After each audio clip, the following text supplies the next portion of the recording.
Assalamualaikum warahmatullahi wabarakatuh. Perkenalkan, nama saya Naima Utama dengan NIM 24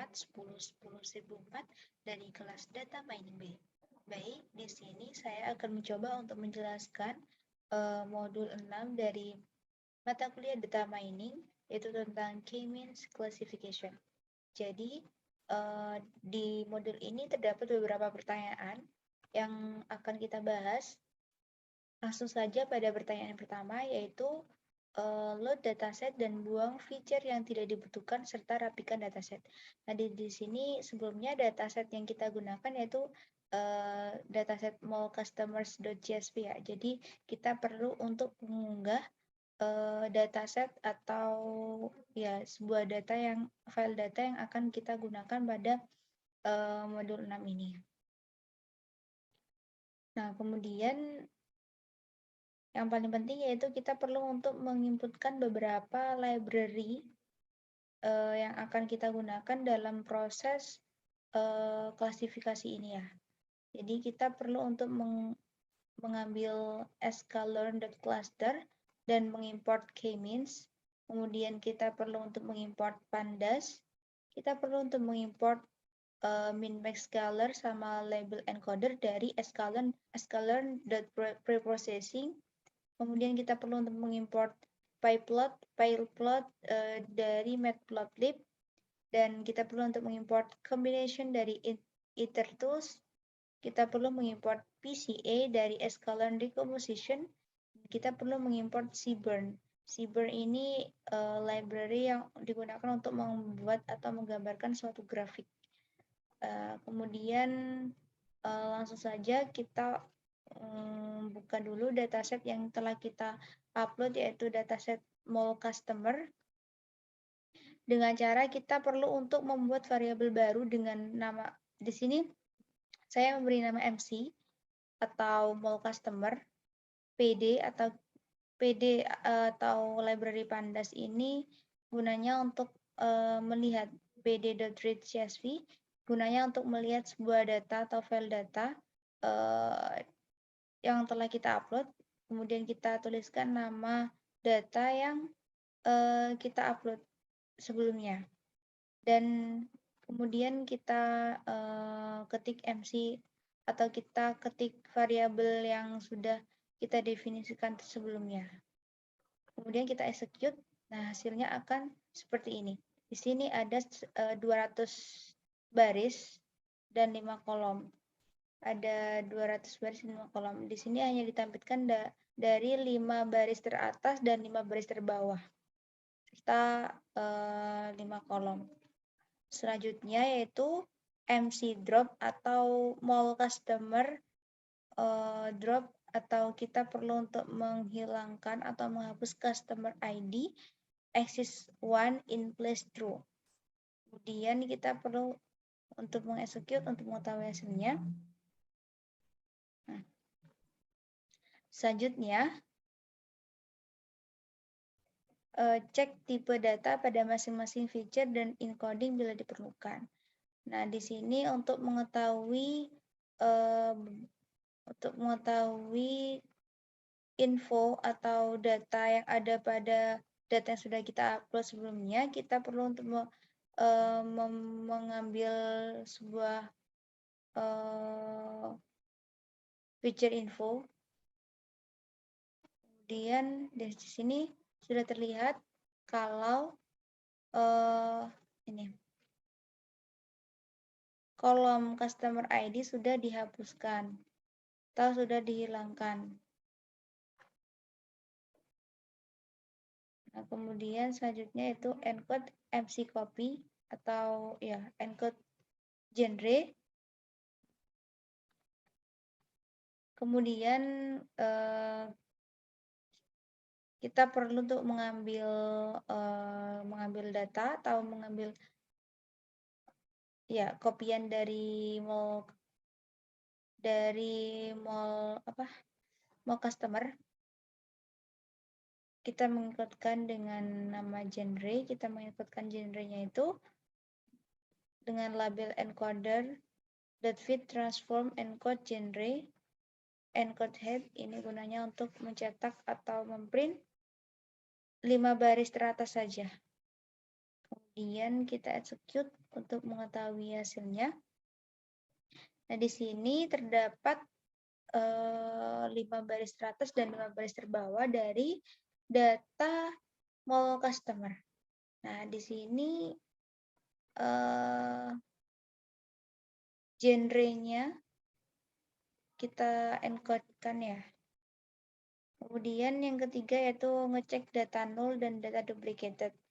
Untuk mengetahui suatu data itu dapat dikatakan data null atau tidak, kita perlu untuk mengambil library encode isNull. isNull ini gunanya untuk mengetahui apakah ada data kosong atau tidak. Gitu. Kemudian kalau apabila terdapat data kosong, maka data tersebut akan dijumlahkan dengan library atau dengan variabel sum gitu ya. Selanjutnya kita run hasilnya. Nah, di sini tidak ada satupun data yang nol atau kosong gitu. Selanjutnya untuk mengetahui data duplicated dengan cara memanggil library encode the duplicated. Kemudian apabila terdapat data yang duplikat, kita tambahkan atau kita jumlahkan dan hasilnya 0, artinya tidak ada data yang ganda atau duplikat. Selanjutnya pada nomor 4 yaitu handling misvalue dan handling duplicated data jika diperlukan. Nah, tadi kan tidak ada isi atau value yang duplicate. Jadi kita tidak perlu untuk melakukan step pada poin nomor 4 ini ya. Selanjutnya pada poin nomor 5 yaitu cek data outlier dengan visualisasikan pada box plot pada masing-masing view chart.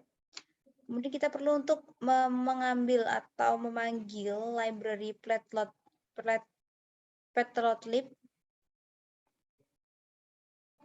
Kemudian figure fixed size 10,6 yang normal lah ya. Kemudian SNS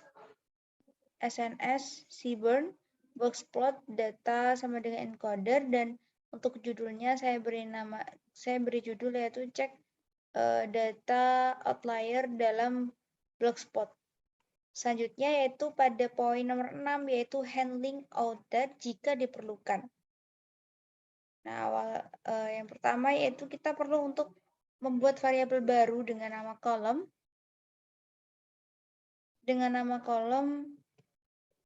Kemudian encode annual income, kemudian Q1-nya itu column.quantLy 0,25 dan Q3-nya column.quantLy 0,75. Kemudian kita mengeprint Q1 sama dengan diction Q3, format Q1, Q3. Kemudian IKR sama dengan Q3 kurangi Q1. Lower limit itu dengan cara Q1 kurangi 1,5 kali IKR. Begitu juga dengan UPR limit. Namun UPR limit ini tidak dikurangi yaitu ditambah. Q3 ditambah 1,5 dan IKR. Kemudian kita perlu untuk memprint outlier lower limitnya dan outlier upper limitnya dengan cara mengambil dari variabel LWR limit dan UPR limit. Kemudian kita execute untuk mengetahui hasilnya. Nah, hasilnya seperti ini. Q1-nya sebesar 4,1,5 dan Q3-nya sebesar 78,0. Dan outlier lower limitnya sebesar minus 13,25 dan outlier upper limitnya mencapai 132,75. Selanjutnya yaitu kita membuat variabel baru no outlier sama dengan encode.copy. No outlier sama dengan no outlier kolom lebih besar dari lower limit dan kolom kurang dari upper limit. Plotlib Figure Vignice 10,6 dan Seaborn's box plot data sama dengan no outlier. Dan kita print untuk mengetahui hasilnya. Nah, di sini terdapat 3 grafik ya, 3 gambar.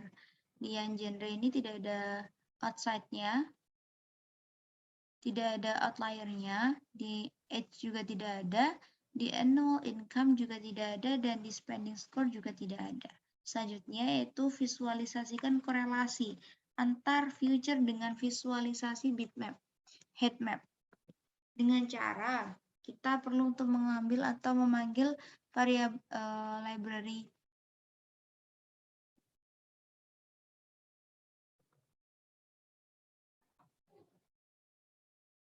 library Seaborns, heatmap, no outlier, core, not sama dengan true, FMT, 2F.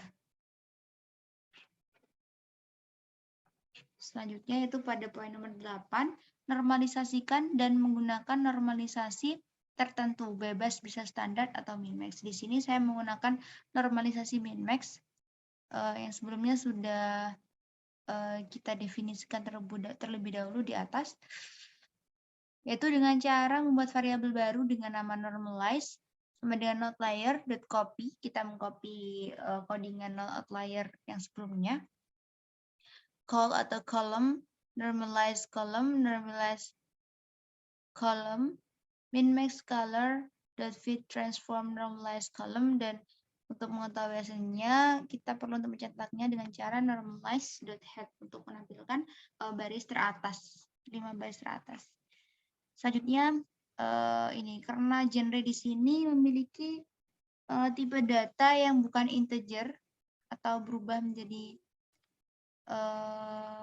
boolean, kita perlu untuk mengubahnya kembali menjadi integer, yaitu kita perlu untuk membuat variabel baru dengan nama normalize, normalize.type genre, dan kita ingin ganti genre ini dengan apa? Kita perlu untuk menggantinya dengan integer dan normalize.head. Nah, ini merupakan data teratas dan data terbawahnya dari suatu data mall customer yang sudah beberapa kali dinormalisasikan ya. Kemudian pada nomor 9 yaitu tampilkan scatplot sebelum clustering dengan kombinasi 4 atribut. Kemudian kita perlu untuk membuat variabel baru dengan nama feature.normalize.column, com atau combine. Kita perlu untuk membuat perulangan yaitu for e in combination feature to. For e in com kita membuat mengambil library PLT, scatter, normalize integer dengan indeks ke-0 dan normalize integer dengan indeks ke-1. PLT title dengan judulnya yaitu tanda hubung atau kita perlu untuk menjoinkan variabel itu tadi. PLT X label i indeks ke-0 dan PLT label i indeks ke-1. Dan kita perlu untuk mengetahuinya dengan membuat variabel baru PLT show. Selanjutnya yaitu modeling. Pada cluster nomor 10, clusterlah dataset dengan nilai K345 dengan atribut annual income dan spending score 1-100. Dan nomor 19 yaitu tampilkan scatter plot setelah clustering dengan centroid masing-masing cluster.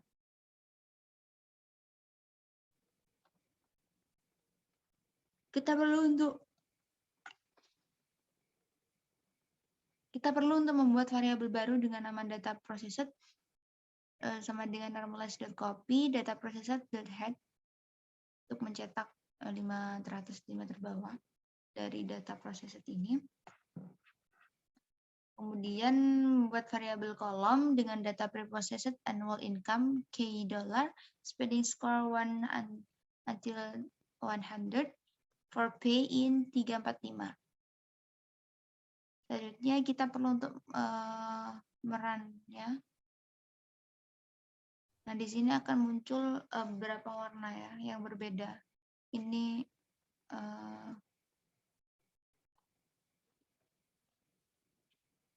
Kemudian pada poin 12, tentukan manakah key terbaik jika dilakukan analisis secara visual. Menurut saya key terbaik yaitu pada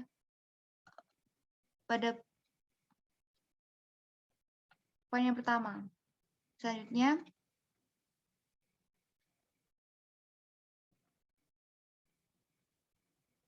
kita perlu untuk membuat variabel baru dengan nama elbow.list for p in range 1,20 dan buat variabel baru dengan nama k-means dan memanggil variabel yang sebelumnya kita buat yaitu k-means juga and cluster p.